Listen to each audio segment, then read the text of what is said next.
हमारे संतों ने और हमारे जितने भी शास्त्र हैं और दुनिया के जितने सद्ग्रंथ हैं,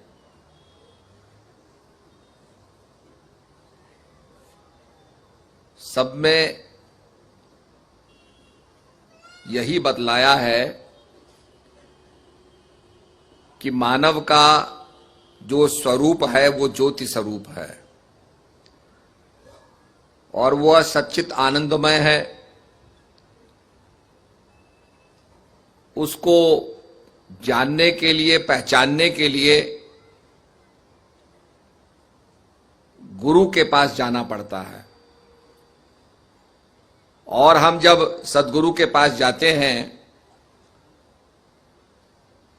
तो ये नहीं कि अपने विचारों की पोटली लेकर के जाएं। हम लोगों को, जैसे आपने देखा होगा कि जमीन होती है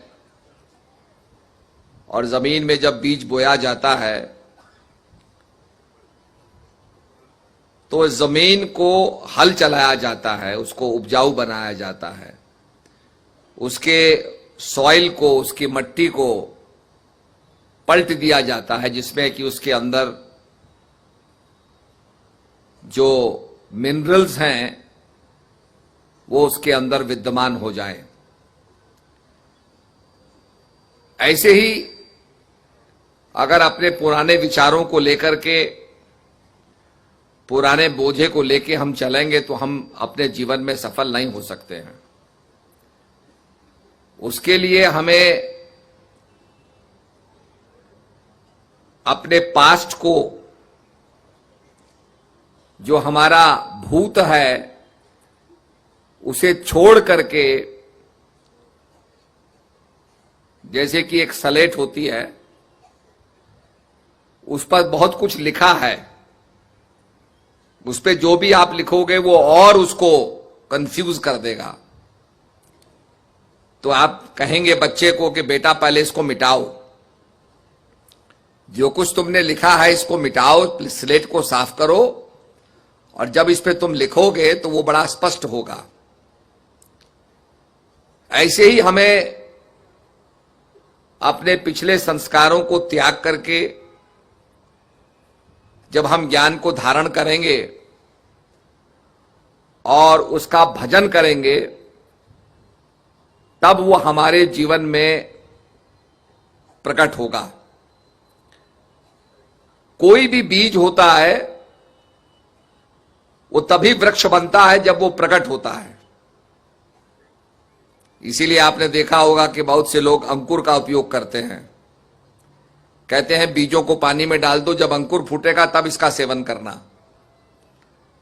क्योंकि जब वो प्रकट होना, उसके अंदर एक प्रक्रिया चालू होती है, तो वो अपने आप में बड़ा पौष्टिक हो जाता है, मिनरल से संपन्न हो जाता है। और इसीलिए साइंस कहती है कि भाई जो पौष्टिक पदार्थ हैं, जो स्प्राउट्स हैं, जिसमें कि अंकुर निकल जाते हैं, उसको सेवन करने से ज्यादा लाभ होता है।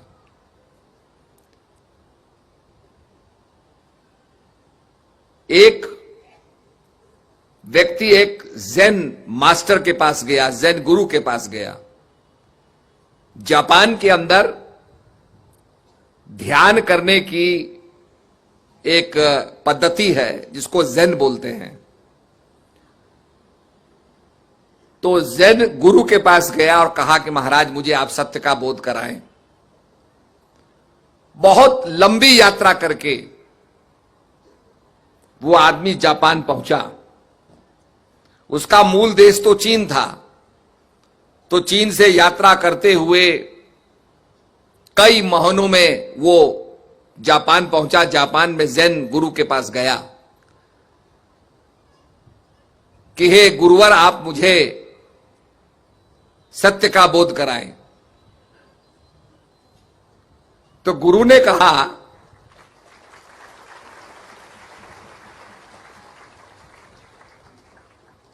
कि ये बताओ कि तुम्हारे चीन में चावल का क्या भाव है। तो आदमी बड़ा परेशान हो गया। उसने कहा, जैन गुरुजी, आप मुझसे पूछ रहे हैं कि चीन में चावल का क्या भाव है। मैं चीन की राजधानी, उसको पहले पेकिंग बोलते थे, अब उसको बीजिंग बोलते हैं। तो मैं बीजिंग से आया हूं और महीने बीत गए,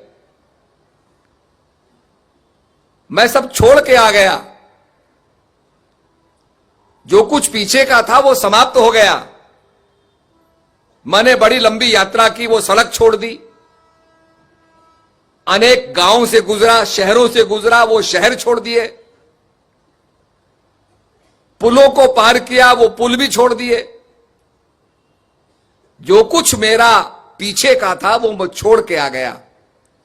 यहां तक कि जो मैं आपसे बातें कर रहा हूं, ये मिनट भी मैं छोड़ता जा रहा हूं, ये समय भी छोड़ता जा रहा हूं। तो मैं आपको कैसे बताऊं कि चावल का भाव क्या है पीकिंग में। मैं कैसे बताऊं कि चावल का भाव क्या है बीजिंग में। तो जैन गुरु हंसने लगे, कहने लगे, आओ हम बैठ करके सत्संग कर सकते हैं, क्योंकि अगर तुम चावल का भाव बताते तो मैं तुमसे सत्संग नहीं करता। तुम तो पिछली बातों को लेकर के चल रहे हो। यह बहुत अच्छी बात है कि तुमने पिछली बातें छोड़ दी। इसीलिए भगवान गीता में कहते हैं कि हे अर्जुन, तू मेरी शरण में आ जा, सर्व धर्माणि परित्यज्यन्ति मामेकम शरणं व्रज। तू सब धर्मों को, धर्म माने रिस्पॉन्सिबिलिटी होता है, कर्तव्य कर्म, सब धर्मों को त्याग करके तू मेरी शरण आ जा। जो कुछ पास्ट है, जो बीत गया, उसको त्याग दे। जो रिस्पॉन्सिबिलिटीज है, सबसे पहला धर्म हमारा मानव धर्म है, और जो हमारी और सोशल रिस्पॉन्सिबिलिटीज हैं, इन सबको त्याग करके तू मेरी शरण आ जा। मैं तुझे पापों से, बंधन से, जो बांधने वाली चीज है, उससे तुझे मुक्त कर दूंगा। ये भगवान ने कहा। और वास्तव में आप जानते हैं कि एक बीज हम लें, उसको बोएं तो उगेगा, मल्टीप्लाई करेगा, पर उसको हम रोस्ट कर दें, भून दें, तो वो नहीं उगता है।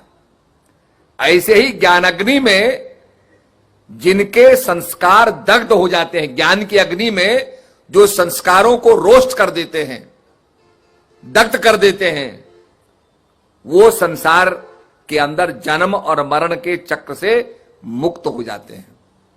तो प्रेमी सज्जनों, ये सुंदर मौका हमको मिला है, इसमें हम सत्संग को सुने, जीवन में उतारें, यही प्रेरणा दी जाती है।